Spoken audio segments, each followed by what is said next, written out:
Welcome back to Fox Recaps. Today I'm going to explain the movie The Legend of Tim Toller, released in the year 2017. The film opens with a group of youngsters preparing to take a photograph. Tim Toller, one of the students, is laughing uncontrollably, causing the image to blur. The photographer tells him to stop laughing, but when the principal comes, his mustache motions are so amusing that the young boy can't stop laughing. With his chuckle, he causes other students to laugh as well, hence ruining the entire picture. Tim, who lost his mother when he was a child, has only his father to lean on. His father earns a living by working for a construction firm. Tim constantly has a bright smile on his face, despite the fact that their lives are not simple. Ida, the daughter of a bakery owner, is his best friend. They both like going to see comedy movies together on a regular basis. Ida has had a limb impairment since she was a child. However, Tim's smile and his companionship motivate her to be happy in her life. Despite the fact that they are not wealthy, Tim's father strives to meet all of Tim's demands. The two are inseparably linked. They routinely attend horse racing events since they both like watching the races and placing bets on the horses. After losing one of the bets, the two return home, passing the Grand Hotel on their way. Tim's father reveals that he used to be the hotel's boss and pledges to treat him to a great lunch there one day. One day, Tim's father brings home a stepmother and her 14-year-old son, Erwin. After getting a full family, his father hopes that Tim will live a happy life from now on. However, things quickly turn bad for Tim. Erwin insults Tim and destroys his late mother's present. Following their altercation, the stepmother defends her son, requesting that Tim apologizes to him. The next morning, Ida inquires about the bruise on Tim's face, but he dismisses it by telling her he knocked into a cupboard. Later, they go to see a movie. Every humorous part in the movie makes Tim burst out laughing inside the theater. When everyone else in the audience sees him laugh, they start laughing as well. The next day, Tim and his father are seen together watching another horse race, which they win. After collecting their winning amount, his father bumps into a man wearing black sunglasses and scolds him to watch his step. Tim appears to be enjoying himself in the company of his father, oblivious to the fact that this is his last encounter with him. In the next scene, the funeral of Tim's father, who died while working on the building site, is portrayed. His stepmother displays little emotion and does not even purchase a suitable tombstone for him. Tim flees in tears after being humiliated by his stepmother. He arrives at the racetrack to think about his father and, to his surprise, discovers a 5-cent coin. Just then, the same unknown guy that his father had previously scolded arrives in front of him and informs him that he is one of his father's friends. He offers Tim a pre-filled slot and invites him to bet on Westwind, his favorite horse. Westwind unexpectedly wins the race, and Tim profits handsomely from his bet. Tim sobs as he collects the money and chooses to purchase a suitable tombstone for his father. However, two fraudsters quickly round him and grab his money with a simple magic trick. Tim only discovers what has happened to his money once Baron Lufette, the same guy who claimed to be his father's friend, shows him the printouts from his pocket instead of money. He lends him another 5 nickels and asks him to meet him at the racetrack tomorrow afternoon at 3 p.m. The next morning, when Tim is about to leave his house, his stepmother requests him to bring her some cakes. He runs to Ida's bakery, where he is reminded of his debt by the bakery owner. Tim responds jokingly that he would repay her by robbing the senator. He arrives at the race course after some time and waits for Baron. There, he falls asleep on the bench because he is tired of waiting. When Tim is sleeping, the same two scammers seize his only coin. When Baron shows up, Tim has no money left for the bet, so he tries to buy his laughter by offering him a contract in which he will assist him in winning every bet he places. Tim is unaware of the contract's implications and signs it without hesitation. The grin on his face fades away as soon as he signs the deal, indicating that Tim's smile has been sold to Baron. At the workplace, Baron enters with a chuckle, surprising his coworkers. The two scammers are actually his workers, who are transformed into mice in order to keep an eye on Tim. Tim settles the bakery's debt and also takes Ida to see a movie after winning the first bet. Tim does not laugh while watching the movie, despite the fact that the sequences are highly amusing. When Ida asks about the money after the movie, he says he robbed the senator with a serious face. Seeing his serious face, Ida trusts his statements and flees the scene. Later, as Ida is telling her mother about Tim's story, one of the women at the bakery overhears it. The nosy woman is seen telling all of her neighbors about Tim's story. By night, everyone in the community is aware of the story thanks to word of mouth. During its distribution, the story is even changed. The story is modified to the extent that Senator Stassen was viciously assaulted and robbed by Tim. When he gets home, Erwin discovers the money in his pockets and his stepmother accuses him of disgracing her name. But when Ida's mom arrives at his home and informs his stepmother that no senator has been robbed, Tim realizes that Ida is the one who had spread the rumor. He also confirms that he won the money from the racetrack bet and that he also has the receipts. Afterward, Tim wants to play and bet some marbles with his buddies, but none of them want to because he always wins and takes all of their money.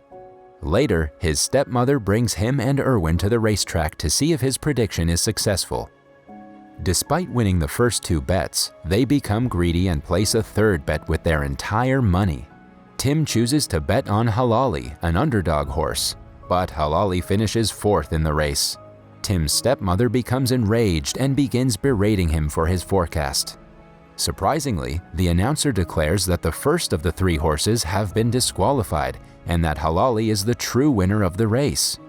His stepmother jumps with pleasure and goes to collect her winnings, while Tim wanders outside the Grand Hotel.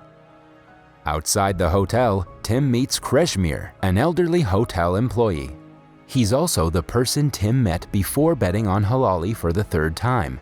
He inquires about Tim's betting abilities, but Tim is not in the mood to answer. Tim instead asks whether he may work while staying at the hotel. Kreshmir declines his plea, telling him to return to his stepmother and make up with her. Hearing this, the confident Tim makes a bet with him, predicting that he will be hired at the hotel. Meanwhile, Ivan, the hotel manager, rushes up to Kreshmir and requests that he get an elevator boy. Tim is quickly recommended for the position by Kreshmir, and he also gets to reside at the hotel. The next day, Tim comes back home just to compose a goodbye letter to his stepmother. On his way back to the hotel, he runs across Ida, who considers but does not question him about the cake she baked for him. Tim also wants to tell Ida about his racetrack wins and his new job, as well as question her about the betrayal. But the two walk away without saying anything to one another. Ida arrives at her house, wailing and sobbing. She is taken aback when she discovers Baron inside her house with her mother unconscious. Baron attempts to persuade Ida by saying that Tim wants to play with her, but he is hesitant due to her malformed legs. He then makes a proposal to Ida. Meanwhile, Tim pays a visit to the tombstone sculptor and begs him to bet with him since his father's grave has a statue. The sculptor is likewise certain that there is a statue. Tim obtains everything he requires for his father and now desires the return of his laughter. He returns to the racetrack in the hopes of tracking down Baron. However, Tim is not permitted to visit the racetrack since he has made a large profit on the bet. Tim arrives at the hotel saddened to discover that the cleaning lady has discovered two mice and is preparing to kill them. Tim takes over the job of finishing the mice, but instead of doing so, he lets them go. Tim's efforts move the two, and they are transported back to Baron's office. They're also chastised for not having heard anything about Tim. Tim sits alone, desperate to regain his laughter, and reads the contract where he discovers that if he loses any bet, he will regain his laughter. After that, he encounters Kreshmir, who informs him about Ivan, his love interest.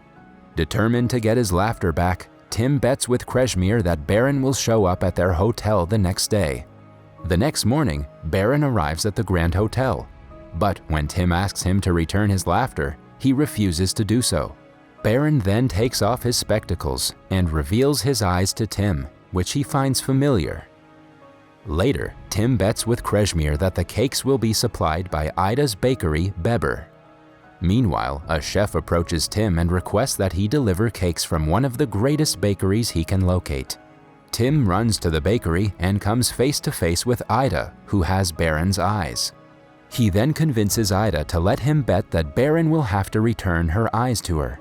Ida reluctantly accepts, and with a blink, she regains her eyes.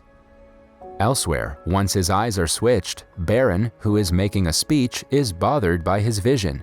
He puts on his dark spectacles and drives away from the hotel right away. When Tim returns to the hotel, Kreshmir begins to believe in his abilities and offers him a wager to make Yvonne fall in love with him. In the meantime, Yvonne approaches them and Kreshmir changes his mind. Tim then reveals to Kreshmir that he had in fact signed a contract with Baron to win every bet he places in exchange for his laughter. Hearing his story, Kreshmir decides to assist Tim in regaining his laughter and overthrowing Baron. He then challenges Tim to a bet on whether he would be the world's richest man. Suddenly, a group of strangers arrive at the hotel and whisk Tim away, claiming that he is the only heir of the world's richest man, who recently committed suicide. Tim is then escorted to the richest man's mansion, where he meets Baron, the twin of the dead richest man. After Tim's request, Baron returns his laughter to him, but just for a few minutes so that the press may photograph him. He then claims the laughter back, saying that the contract is still valid. Baron continues to explain to him about his wicked business, claiming that he is in charge of all bad deeds across the world. We also learn that any time Tim wins the bet, a piece of his soul is lost. In the next scene, after knowing about Tim's fortune, his stepmother along with Erwin approaches him at Baron's mansion asking for a loan. By this time, Tim has gotten cold by his heart and also lost some parts of his soul.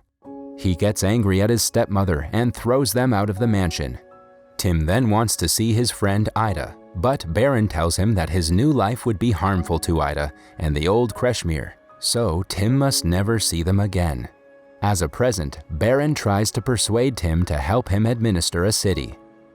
After reading news from a newspaper about a charity racing cup to Tim's name, Ida is concerned about Tim.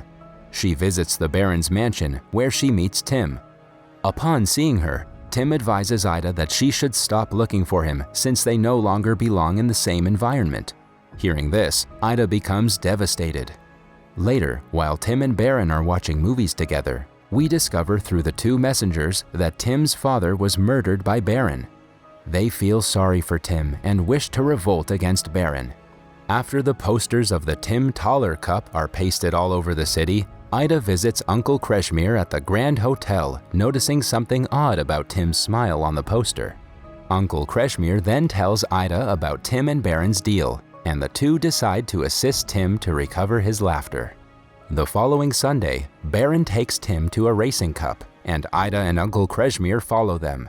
When Kreshmir is helping Ida climb on the stage to meet Tim, they're captured by the two scammers who were saved by Tim. However, they decide to help Tim when they get to know that Ida is his friend. Lying to Baron, they bring Tim downstairs to Ida and Uncle Kreshmir, where Ida proposes Tim make a bet with her that he cannot laugh. Tim, unexpectedly, declines to bet, telling them that he does not need laughter anymore. Meanwhile, Baron senses something fishy is going around and starts looking for Tim.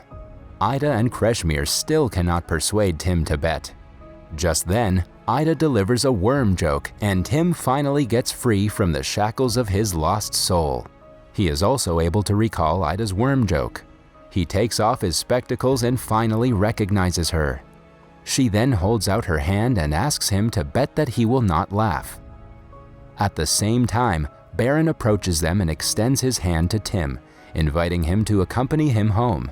Tim chooses Ida's bet, implying that laughter and friendship triumph over wealth and power. Finally, Tim is able to laugh again. As they emerge from the downstage area, they discover Baron as a frail man outdoors. Before he departs, he reverts his two messengers who betrayed him to mice. Tim assures them that he will care about them, and the movie ends. That was all from the video. I hope you liked it. Subscribe for more content like this and hit the like button to help us out. Also, leave a comment if you want us to recap your favorite movie. Until next time, take care.